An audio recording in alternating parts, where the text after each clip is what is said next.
Bienvenue au Canada, un podcast et un site internet qui vous procure des informations et des interviews sur l'immigration et la vie au Canada. Salut à vous, aventuriers du Nouveau Monde. Emma Charlin au micro, auteure, accompagnatrice en mobilité internationale et podcasteuse. C'est l'épisode 19 du podcast et je l'enregistre début novembre 2023. Je parlerai aujourd'hui de carte de débit, carte de crédit et notation de crédit. Dans l'épisode 7 du podcast, je vous ai parlé du paysage bancaire canadien. Je vous ai promis ensuite 2 épisodes, un sur la sélection d'une banque au Canada et un autre sur l'ouverture d'un compte bancaire au Canada.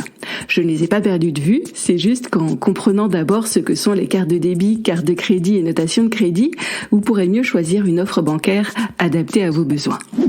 Avant de creuser notre sujet du jour, j'ai quelques nouvelles à vous partager. Vous le savez peut-être, je suis en train d'écrire un nouveau livre qui s'intitule « Coût d'une expatriation au Canada ». Je suis contente car cela avance bien.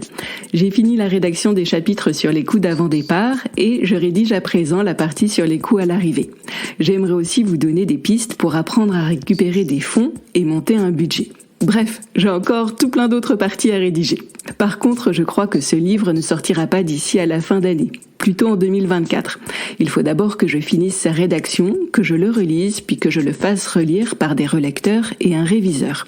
Et oui, rédiger un livre prend du temps et il y a tout plein d'étapes à respecter. Voilà pour les petites nouvelles du jour. Et maintenant, un mot de notre sponsor. Eh mais il y en a pas! Ah oui, c'est vrai, c'est moi le sponsor de l'émission pour l'instant. L'épisode de ce jour est sponsorisé par mon activité d'accompagnatrice en mobilité internationale. Savez-vous ce qu'un coach peut vous apporter ? Des réponses rapides à vos questions plutôt que des heures de recherche à effectuer, des conseils pratiques pour gérer vos émotions et vous organiser, des retours d'expérience pour éviter petits et grands pièges. Contre un prix raisonnable, vous allez plus vite, plus loin. Pour vous accompagner, je propose plusieurs formules. L'une d'elles pourrait vous plaire. Une séance de questions-réponses sans engagement sur la durée. Comment cela fonctionne ? Nous convenons d'un rendez-vous, vous venez avec vos questions et moi j'y réponds. Le but du jeu est simple, vous rassurer et vous permettre d'avancer dans vos projets avant votre départ ou après votre arrivée. Ce type de séance dure habituellement 1 heure, à renouveler ou non, c'est vous qui voyez. Pour obtenir plus de détails, rendez-vous sur mon site internet bienvenueaucanada.ca à la rubrique Service. Venons-en à présent à l'épisode du jour. Je vais vous parler aujourd'hui de carte de débit, carte de crédit et notation de crédit. La carte de débit est fournie par votre banque à l'ouverture de votre compte courant. Elle permet de faire des achats ainsi que des retraits d'argent. En France notamment, les cartes de débit peuvent être à débit immédiat ou à débit différé. Parlons tout d'abord de la carte à débit immédiat. Les dépenses effectuées avec une carte à débit immédiat sont prélevées immédiatement ou quasi immédiatement de votre compte courant. Dit autrement, il n'y a pas de période de grâce entre le moment où vous achetez quelque chose et le moment où l'argent est débité de votre compte. Si vous avez des fonds sur votre compte, très bien. À défaut, vous vous retrouvez à découvert avec des agios à payer. Voilà pour la carte à débit immédiat. Parlons à présent des cartes à débit différé. Les dépenses effectuées sur une carte à débit différé sont payées non pas immédiatement, mais ultérieurement. Les dépenses sont cumulées sur une période définie, 1 mois le plus souvent, puis prélevées en une fois de votre compte courant à la fin du mois généralement. Tout se fait automatiquement pour vous à une date donnée. Prenons un exemple. Sarah fait 7 achats avec sa carte à débit différé. En fin de mois, la somme de ces 7 achats est prélevée de son compte courant. Et cela, automatiquement. Elle n'a pas d'action concrète à mener. Dit autrement, vous bénéficiez d'une petite période de grâce entre le moment où vous achetez quelque chose et le moment où l'argent est débité de votre compte. Si au moment du prélèvement, vous avez des fonds sur votre compte, tout se passe bien. Si vous n'avez pas suffisamment d'argent sur votre compte, vous êtes à découvert avec des agios à payer et le plus souvent, un appel du banquier. Au Canada, il y a seulement des cartes à débit immédiat. À ma connaissance, il n'y a pas de carte à débit différé. Dit autrement, dans le monde bancaire canadien, votre carte à débit différé est une anomalie. Une anomalie qui d'ailleurs peut créer de la confusion et vous donner l'illusion que vous détenez une carte de crédit. D'ailleurs, pourquoi se mélange-t-on les pinceaux entre carte de débit différée et carte de crédit ? Eh bien, voilà l'explication. Car bien souvent, les cartes à débit différé européennes portent la mention « crédit » écrit en tout petit.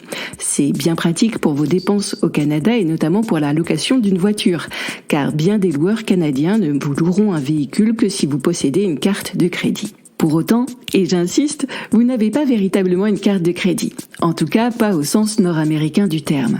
Vous avez une carte à débit différé que certains commerces, y compris au Canada, reconnaissent comme apparentée à une carte de crédit. La mention carte de crédit sur votre carte bancaire ne doit donc pas vous leurrer. Parlons à présent de carte de crédit. Une carte de crédit est fournie par l'intermédiaire de votre banque, non pas à l'ouverture de votre compte, mais quelque temps après, 2 à 3 semaines le plus souvent. Pourquoi ce délai ? Car un nouveau joueur fait son entrée dans la partie, la société de crédit. Ce n'est pas à proprement parler votre banque, même si tout passe par elle. Il s'agit le plus souvent de Visa ou Mastercard et plus rarement d'American Express. Alors on est d'accord, Visa et Mastercard émettent aussi vos cartes de débit. Mais là, ces sociétés jouent un tout autre jeu. En plus de vous fournir un moyen de paiement, elles vous prêtent aussi de l'argent. Quelle est votre capacité de crédit ? Eh bien, cela dépend. Elle est faible quand vous arrivez au Canada et que la société de crédit ne connaît pas encore vos habitudes de paiement. Elle peut devenir plus importante après, quand la société de crédit vous connaît et a mieux cerné votre profil. Généralement, pour un nouvel arrivant, le montant de crédit varie entre 500 et 1000 $. Il peut être plus élevé si vous laissez un collatéral, à savoir une somme d'argent placée en tout temps sur un compte d'épargne sécurisé. Prenons 2 exemples. Julien obtient une carte de crédit avec une capacité de crédit de 600 $ par mois. Julie, quant à elle, dépose 5000 $ sur un compte d'épargne bloqué et obtient une capacité de crédit du montant équivalent, soit 5000 $ par mois, qu'elle pourra utiliser à sa guise via sa carte de crédit. J'insiste sur un point, le crédit que l'on vous fait est une dette à rembourser. On ne vous offre pas d'argent, on vous offre juste une facilité de paiement. Mais dans les faits, tout ce que vous dépensez est à rembourser. Et le plus tôt sera le mieux. On a donc répondu à la question « Combien d'argent vous est prêté ?» Maintenant, posons-nous une autre question. Pendant combien de temps cet argent vous est-il prêté ? La société de crédit vous prête de l'argent gracieusement pendant un temps donné, composé de 2 périodes. La période de facturation, elle dure 1 mois généralement, et la période de grâce, elle dure 2 à 3 semaines le plus souvent. Vous pouvez rembourser votre dette sans frais pendant la période de facturation et la période de grâce. Par contre, si vous dépassez la période de grâce, des intérêts de retard vous sont facturés. Ils sont calculés quotidiennement avec un taux d'intérêt dépassant le plus souvent les 18%, ce qui est énorme. Et j'insiste sur le côté énorme de l'affaire. Maintenant, reprenons nos exemples. Julien a dépensé 200 $ avec sa carte de crédit. Il a remboursé sa dette dans la semaine et n'a pas encouru d'intérêt de retard. Julie, elle, a oublié de rembourser les 3800 $ qu'elle avait dépensés et la fin de la période de grâce est arrivée. Des intérêts de retard lui seront facturés jusqu'à ce qu'elle rembourse dette et intérêts. Alors une question se pose à présent. Comment se passe le remboursement de votre carte de crédit ? Votre encours de crédit, ou plus simplement votre dette, n'est pas lié directement à votre compte courant. Aucune bascule entre votre compte courant et votre carte ne s'effectue automatiquement, à moins que vous ne passiez vous-même une transaction pour rembourser votre encours de crédit, ou à moins que vous ne mettiez en place un prélèvement automatique. Dit autrement, vous êtes à la manœuvre. Continuons avec nos exemples. Julien a pris pour habitude de solder son encours de crédit après chaque dépense effectuée avec sa carte de crédit. Comme ça, il regonfle à chaque fois sa capacité de crédit, qui est de 600 $ dans son cas, et n'encourt pas d'intérêt de retard. Julie, quant à elle, s'est jurée de ne plus jamais être prise en défaut. Sur le site de sa banque, elle a donc mis en place un paiement automatique à la fin de chaque période de facturation. Mieux encore, elle surveille à présent ses comptes et fait des remboursements anticipés à chaque fois qu'elle est payée. Après avoir mieux compris le fonctionnement des cartes de crédit, parlons brièvement des désavantages et des avantages d'une carte de crédit.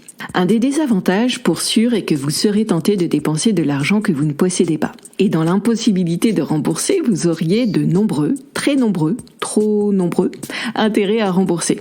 Dites, je vous ai déjà dit que les intérêts à rembourser étaient énormes ? Je rabâche, c'est ça ?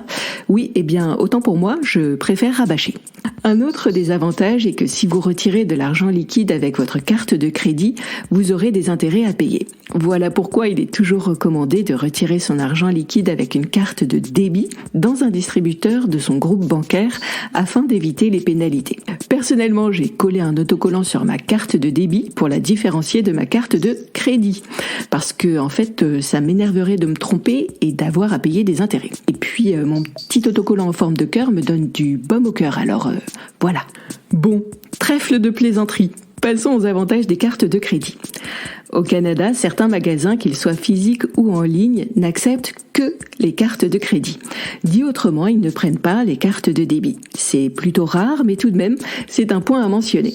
Une carte de crédit vous permet également de gagner des récompenses, comme des tarifs privilégiés, du cashback, à savoir des remises en argent, des points à transformer en cadeaux ou en voyage. Bref, c'est tout un monde de réjouissances qui s'offre à vous.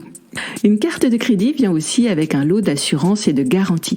Par exemple, une assurance médicale et des services d'assistance lors de vos voyages au Canada ou à l'étranger, une assurance pour bagages perdus, une assurance collision et dommages pour les véhicules de location, une assurance achat et protection de garantie prolongée ou encore une assistance routière par exemple.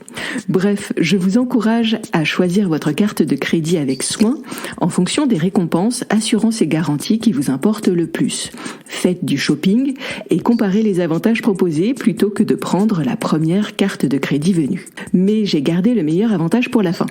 Votre carte de crédit vous permet de bâtir votre notation de crédit. On parle aussi de cote de crédit ou en anglais de credit score. Qu'est-ce juste qu'une notation de crédit ? Une cote de crédit est une note qui est appelée à évoluer au fil du temps et qui établit si vous êtes ou non un bon payeur, à savoir une personne de confiance qui sait gérer son argent. Je souhaite revenir plus en détail sur ces deux points, au fil du temps et bon payeur. En tant que nouvel arrivant, vous n'aurez pas une bonne cote de crédit. Par contre, en peu de temps et si vous utilisez les bonnes méthodes, votre note va grimper. Au bout de 6 mois, elle aura meilleure mine. Au bout de 12 mois, à 18 mois, elle pourra être honorable. Je vous encourage d'ailleurs à consulter régulièrement votre code de crédit auprès de votre banque ou des agences de notation, Equifax et TransUnion. À titre de référence, chez Equifax, les notes de crédit sont comprises entre 300 et 900 points. Entre 300 et 559 points, votre note est faible. Entre 560 et 659 points, elle est moyenne.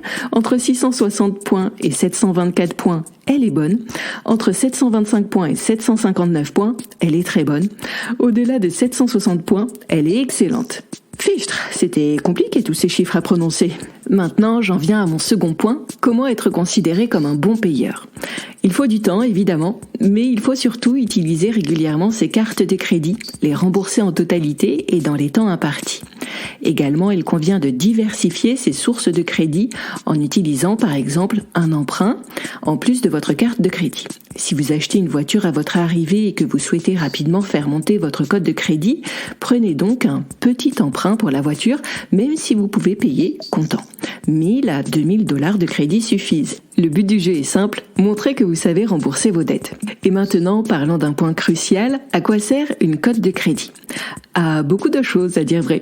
Une cote de crédit peut être consultée à l'embauche par un employeur, dans le secteur bancaire par exemple. Une cote de crédit peut être consultée par un propriétaire bailleur avant la location d'un appartement. Une cote de crédit est systématiquement consultée si vous demandez une augmentation de votre plafond de crédit. Une cote de crédit est également toujours demandée pour tout achat de voiture ou tout achat immobilier. Pourquoi ? Eh bien, car avec une note élevée, vous obtiendrez un taux d'intérêt intéressant. Alors qu'avec une note moyenne ou médiocre, votre taux d'intérêt et donc vos intérêts à payer seront plus élevés. Dit autrement, si vous souhaitez rester au Canada sur une période courte sans avoir l'intention d'y rester longtemps ou définitivement, vous pouvez vous passer d'une carte de crédit et d'une bonne cote de crédit. Mais si vous avez l'intention de vous établir au pays, je vous recommande l'usage responsable, bien sûr, d'une carte de crédit ainsi que la mise en place de saines habitudes de gestion. En attendant, ce n'est pas tout ça, mais il s'agirait de résumer l'affaire. Voici les principaux points à retenir. Premier point. Avec une carte à débit immédiat, vos dépenses sont prélevées immédiatement de votre compte courant. Avec une carte à débit différée, vos dépenses sont prélevées avec un délai. Une carte à débit différée est apparentée à une carte de crédit sans pour autant en être une véritablement. Au Canada, les seules cartes en usage sont des cartes à débit immédiat et des cartes de crédit. Second point, une carte de crédit vous permet de disposer d'une manne financière qui ne vous appartient pas. Vous empruntez de l'argent que vous avez ensuite à rembourser.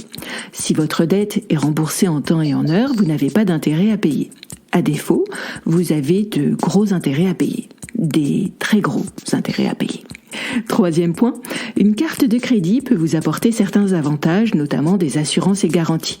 Mais elle vous permet surtout de bâtir votre historique de crédit, un élément essentiel pour qui souhaite acheter un jour un bien immobilier au Canada. Si vous souhaitez retrouver les notes de l'épisode, rendez-vous sur mon site internet bienvenueaucanada.ca à la rubrique Apprendre puis Arriver. Un petit caveat, je ne suis pas un spécialiste financier, je ne connais pas votre situation personnelle et je ne vous donne pas à travers ce podcast de conseils financiers. Alors pondérez les informations ici données.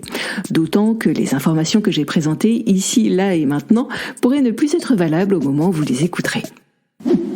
Cet épisode de Bienvenue au Canada est déjà fini. Je vous remercie de l'avoir suivi jusqu'au bout. L'aventure continue. Si vous souhaitez bénéficier d'une séance de coaching, contactez-moi. En ce moment, j'offre une séance découverte d'une 20aine de minutes. Vous venez avec vos questions et moi j'y réponds. Rendez-vous sur mon site internet bienvenueaucanada.ca. À bientôt!